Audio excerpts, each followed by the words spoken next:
Welcome back to the Deep Dive. Today we're undertaking something that's, well, it's messy, definitely challenging, but really essential, I think. We're unpacking the life and work of Elia Kazan. Mm-hmm. And, this is a director the New York Times described as, what was the exact phrase? One of the most honored and influential directors in Broadway and Hollywood history. That's the one.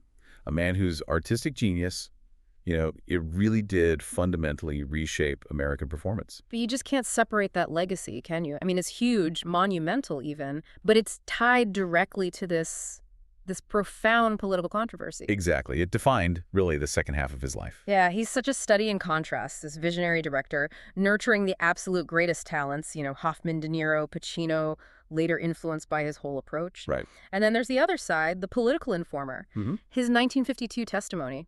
It left scars, real scars, on people he knew, people he worked with. Absolutely. Yeah. And our sources today, they really demand we look at this whole picture with clear eyes, acknowledge the brilliance, the miracles he created on screen, but also the personal betrayals that kind of cast a shadow over everything. So our mission today, for you listening, is to try and grasp the full sweep of the Kazan story. Right. We'll start with his foundations, American theater, the group theater, the birth of method acting. That's huge in itself. Then we'll get into his film career, which was just explosive, defined by these really tough social issue subjects and his incredible eye for talent, discovering stars. Unmatched, really. Truly.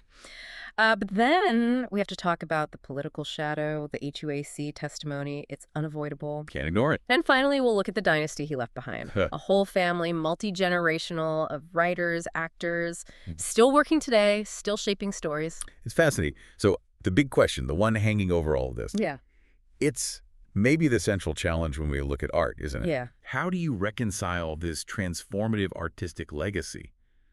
I mean, genuinely game-changing, with an act of political compliance, of person betrayal that had such devastating consequences. That's the tightrope. Let's try and unpack it. Okay, so to really get Kazan, to understand the intensity in his work, you have to start with his identity, where he came from. He was born Elias Kazantzoglu in Constantinople, which is now Istanbul, of course, 1909. His parents were Cappadocian Greeks. And this wasn't just like a biographical footnote, was it? His roots, his heritage, they were fundamental to how he saw the world, how he directed. Absolutely fundamental. He came to the U.S. in 1913, just 4 years old, raised Greek Orthodox, pretty strict household. And he talked a lot about feeling like an outsider, didn't he? That sense of alienation, caught between his immigrant parents' traditions and, mainstream American culture. He really did. That tension, that feeling of being displaced, it's arguably the bedrock of his whole directorial voice. You feel it in the films. Which leads us straight into what he considered his most personal work. Yeah, exactly. His autobiographical novel and then the film he made from it, America, 1963. Ah, yeah. This film tells the story he grew up hearing about his uncle's journey. Desperate journey, really, escaping Turkey, trying to get to America, sacrificing, well, almost everything, compromising his morals sometimes, just to get here. And our sources, they really emphasize this Kazan called America, his favorite of all the films I've made. Which is saying something, considering the classics he'd already directed by 63. Right. Waterfront, Streetcar, East of Eden. Yeah. He said it was the first film that was entirely mine. That tells you everything about how deeply that immigrant narrative resonated with him, capturing the desperation, the hope, the complexity of the American dream. There's that story about the ending, too, isn't there? The character gets to New York. Oh, yeah. Powerful stuff. Near the Statue of Liberty, he kneels down and kisses the ground, passionately. Critics apparently thought it was, too sentimental? Yeah. Naive? Something like that. But Kazan defended it fiercely. He said, and this is a direct quote, "To oppressed people, America is still a dream." He wasn't just directing a scene, he was directing his own family history, his own emotional truth. Wow. So before he's Kazan the director, he's Elias the student. Williams College, graduates cum laude. But he wasn't exactly privileged, right? Not at all. Worked his way through bartender, washed dishes. That's where he got the nickname Gadge, short for gadget. Why? Apparently because he was seen as small, compact, and handy to have around. Oh, Gadge. It stuck, didn't it? Kind of fits that image of focused intensity. Useful. It really does.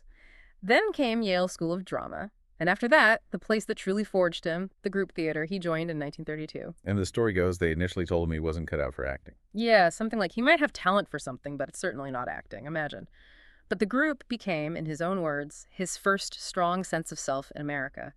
It was his artistic home, his family, really. And for you listening, it's crucial to get this. The group theater wasn't just another theater company. It was a revolution back then. Absolutely.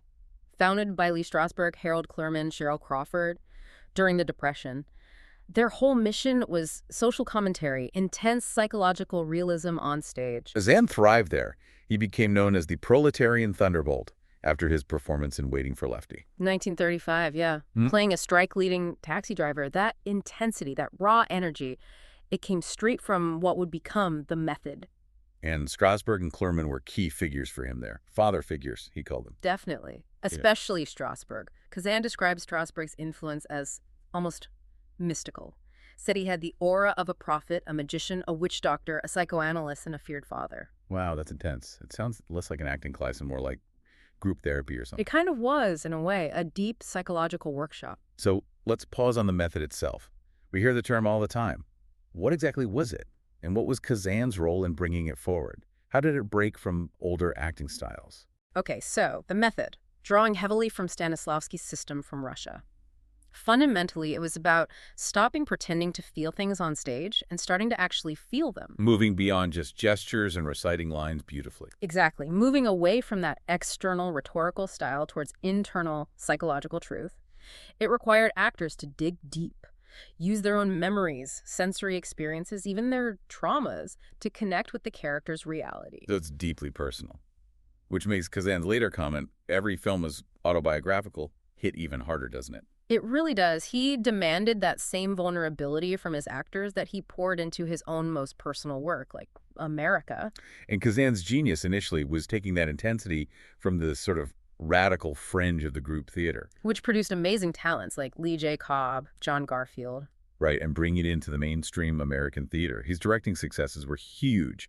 Thornton Wilder's The Skin of Our Teeth in '42. Pulitzer winner. And then the big ones. Arthur Miller's Death of a Salesman. Tennessee Williams's A Streetcar Named Desire. These cemented him. He was the director on Broadway in the 1940s. No question. And he made sure this approach, this school of thought, would survive.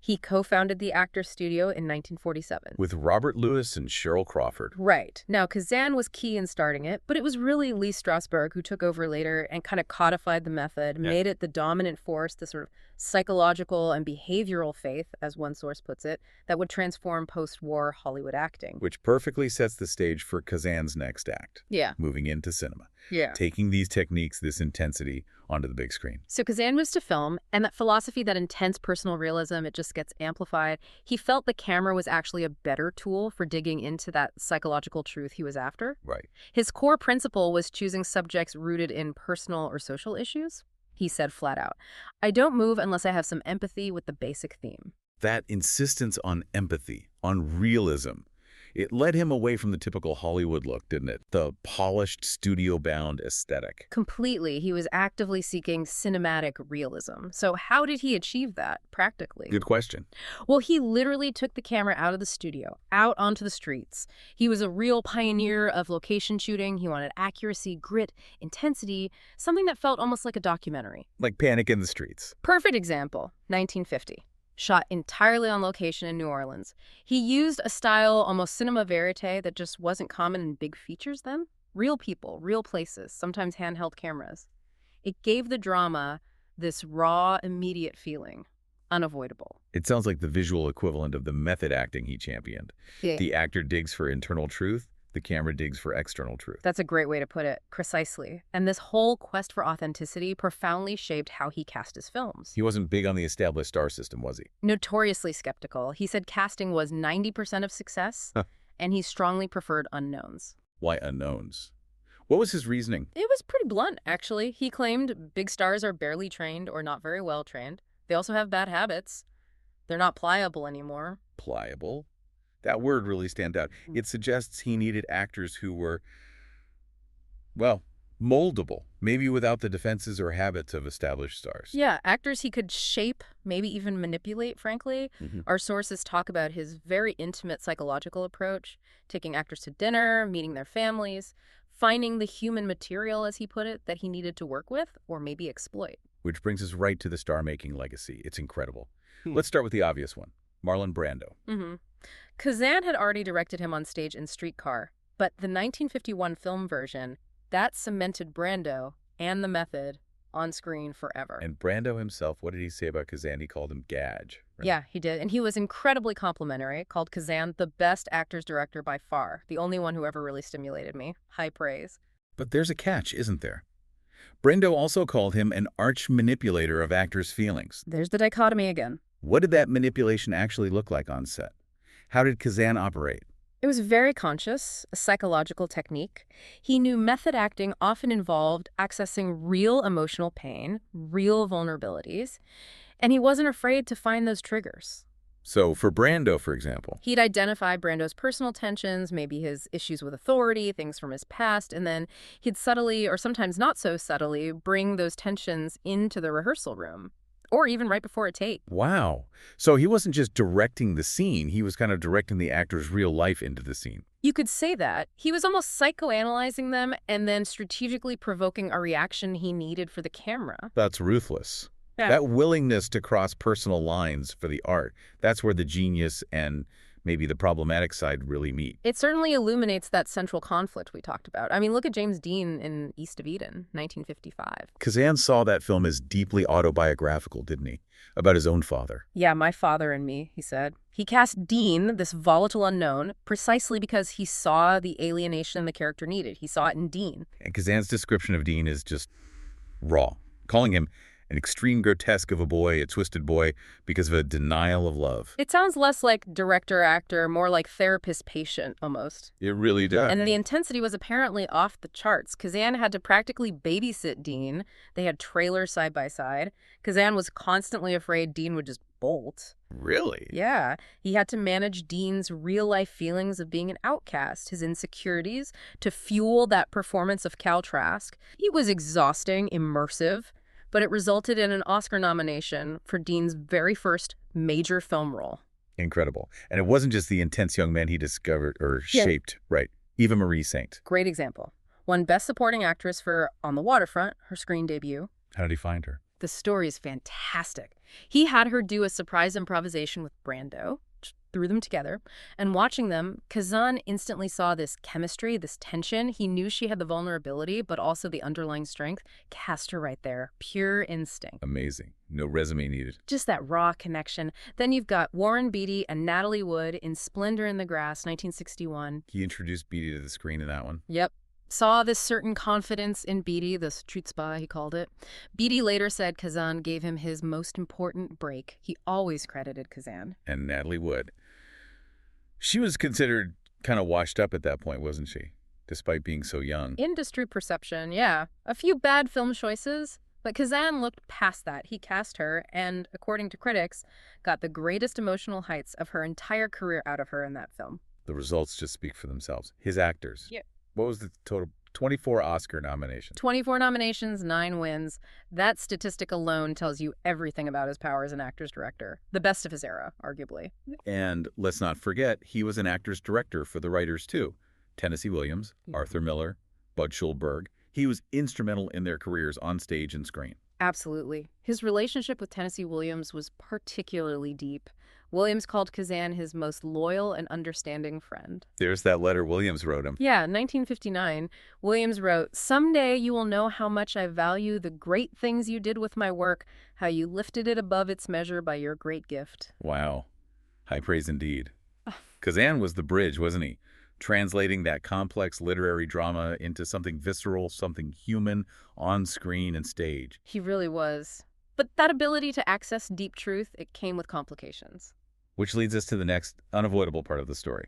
Okay, so now we have to turn to the part of Kazan's legacy that, well, it just complicates everything, the political reality. This is where the director obsessed with truth becomes this major political lightning rod. We're talking about the Hollywood blacklist era, the Red Scare, and specifically April 1952. Kazan testifies before the House Un-American Activities Committee HUAC. Right. And the context is key. He had been a member of the Communist Party USA, but only for a short time, about 2 years, back in the mid-1930s. Now, when he first went before HUAC, he actually refused to name names. He was under immense pressure, obviously, but he went back later that same month.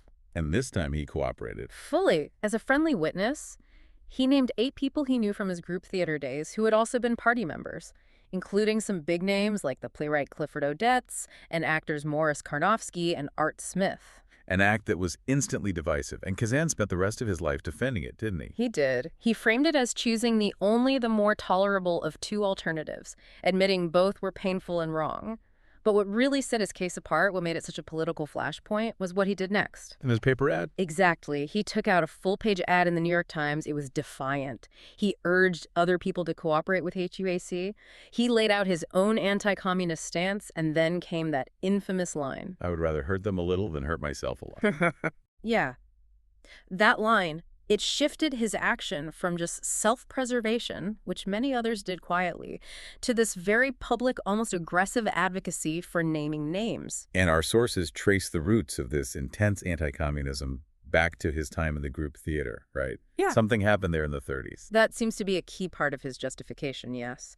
He felt betrayed by the Communist Party years earlier. Apparently, the party leadership wanted him to engineer a strike within the group theater itself. Against the group's leadership, Strasberg and Klerman. Seems so. And Kazan refused. He felt it would be behaving treacherously towards what he considered his artistic family. So he felt the party itself had demanded a betrayal first. That was his narrative. He resented the party's demands for rigid discipline, for ideological purity, for what he called confession and self-humbling. Yeah. He saw it as the opposite of the artistic freedom the group represented.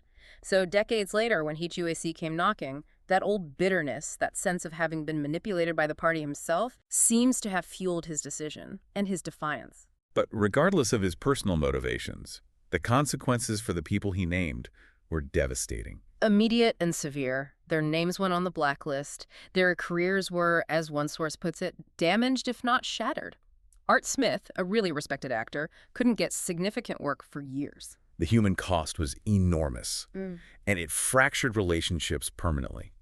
Arthur Miller, his friend, his collaborator. Miller's reflection on it is just chilling. He said his feelings were complex, but he admitted seeing a side of Kazan that scared him. He believed Kazan would have sacrificed me as well. Wow.